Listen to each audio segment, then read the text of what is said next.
Thank you very much, Nicholas. Yes, you just made a very brief presentation of my company called CradlePeople. We are a Danish children's wear company. We were founded 10 years ago in 2003, and today we sell to approximately 500 shops around the world.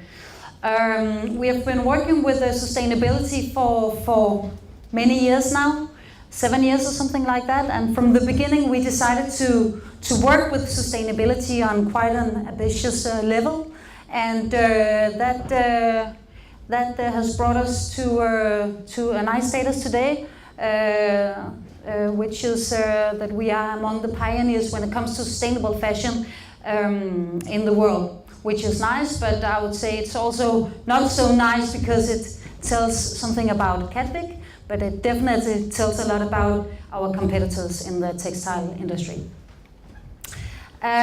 We have 3 strategic goals. One is to become 100% sustainable from a life cycle perspective.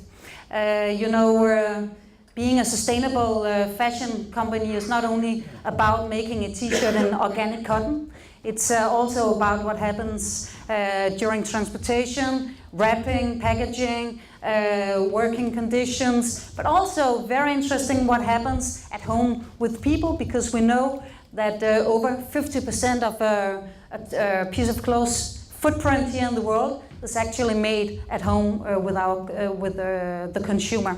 So we also have to be responsible for that. I know you worked in television, so you're really used to the mics.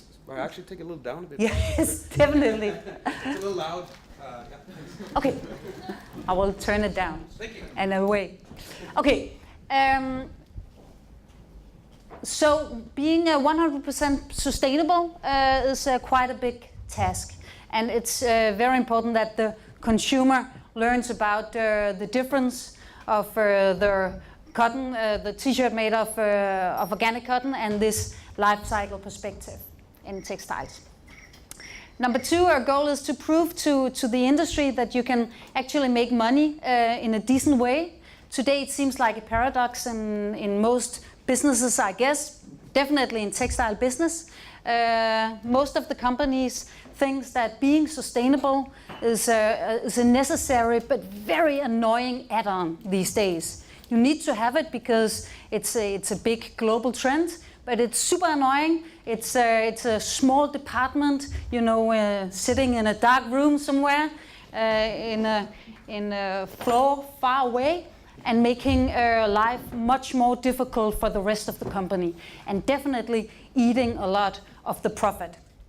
And I think it's a super old-fashioned way to think about sustainability in textile business. At CradlePeople, we try to implement sustainability as the main driver in the business model. That actually means that the more sustainable we are, the more money we actually make. And that's like the modern way to think sustainability, I think, sustainable business. Number 3, our goal is to push the society in a green direction and take responsibility in regards of educating the consumer, the responsible consumer, you could say. And I have brought with me 3 examples, and I will just describe them very briefly because I have only 10 minutes. So very briefly, I will talk about 3 of the things we do that has connection with our goals. Number 1 is our sustainability school. This is a school where I am the teacher, and it's actually quite simple. One time every month, we open the door to our headquarters and invite the end consumer to take the school bench and get 2 hours of education of sustainable issues. It's not like me showing the latest CradlePeople collection, not at all. It's more about trying to make the end consumer understand what is the difference between this t-shirt and this t-shirt. And it's really nice event, because people, they suddenly understand that they actually play a role in this thing, and they also understand that they have the power to change. And that is very important. and this is something that I think it's very important when you communicate sustainability. It's very important that you are not, Al Gore, the Al Gore way. And I have a lot of respect of Al Gore, but you could say it's a very doomy way he's communicating sustainability and sustainability issues. I think it's very, and you feel so bad when you hear him talk that you think you almost give up, because you think, okay, no matter what I do, we are doomed. I think it's so important that when you communicate sustainability, that these people, they go home and they feel full of hope, and that they understand that they can actually change things. And they don't feel like, oh shit, I'm gonna die tomorrow. It's very important. It's a key thing. And you can see there's a quote from one of the participants that suddenly, she understood that what kind of role she plays in these issues. So sustainability is a good thing. It's a good thing. We also a very good sales tool. We use it as a sales tool as well. We tell to our consumers, our customers, which are the shop owners, that if they can make 30-40 of their consumers to come to an event, the sustainability school will come and have an event in their shop one evening. And that's a very effective sales tool, because after this kind of event, they will sell much more cat clothes, in the shops, and they will make a much bigger order next time. So it's also like a very effective sales tool, which is important. We also have swap parties at Gatwick, but in a much more controlled way than yours, actually. We do, when people arrive at the swap parties, it's quite simple. Because, a couple of years ago, there was a research in UK telling us that people only use their clothes average 6 times before they throw it out. There's been other similar researchers, for example, in the States, telling us that 21% of all the clothes people buy is never worn. They never use it. So we have a huge waste problem here, of course, in this business. When it comes to kids, there's a more natural reason for all this waste, and that is, of course, that kids grow, but clothes do not grow. So we have a lot of waste here.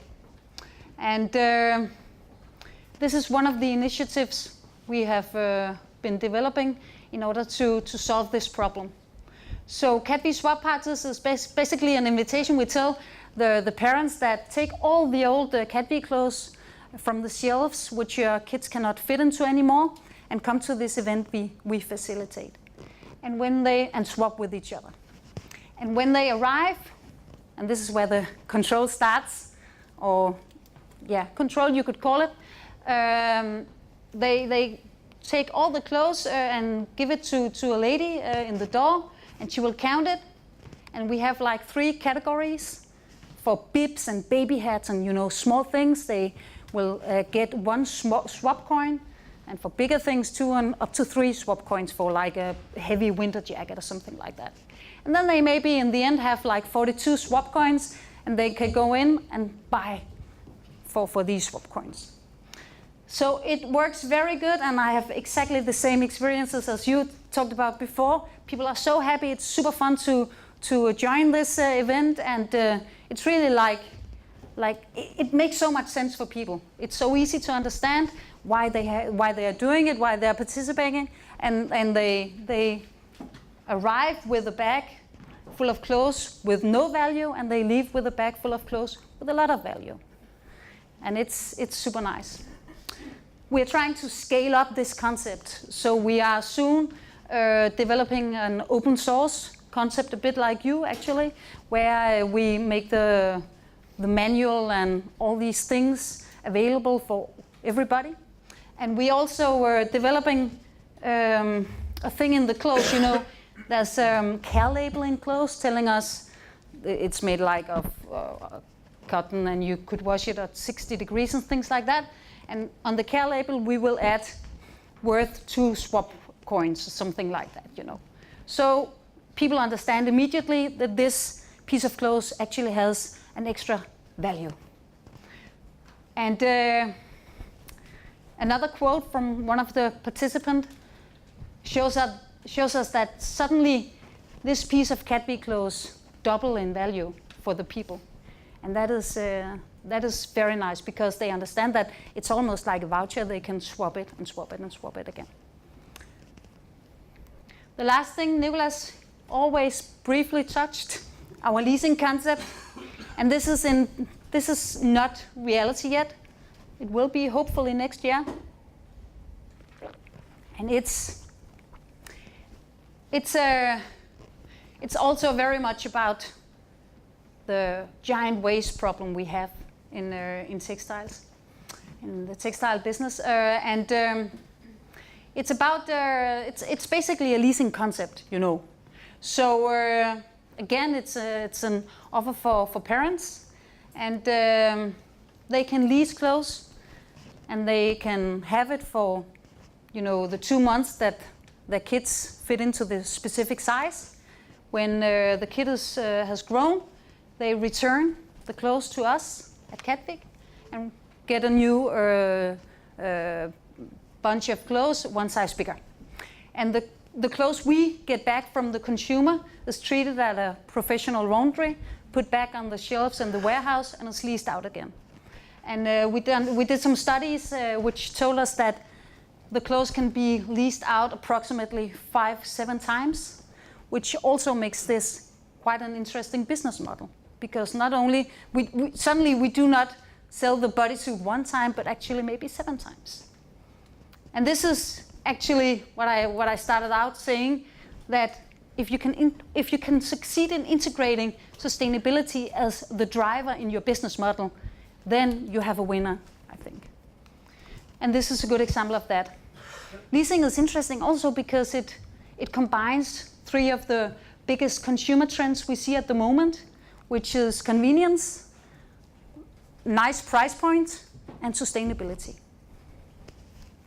So Cadby Leasing is something we expect a lot from, and we are actually participating in the same government-funded project as Jonas is with his recycling thing. And maybe in the end, you are actually part of my business plan, you know, because in the end, when this clothes is leased out many times and cannot, you know, function anymore, you will have it, but not for free. So that was 3 examples of how we try to work with sustainability, and I hope that it gives you an idea that sustainability in fashion is not only about organic jeans, you know. It's so much more.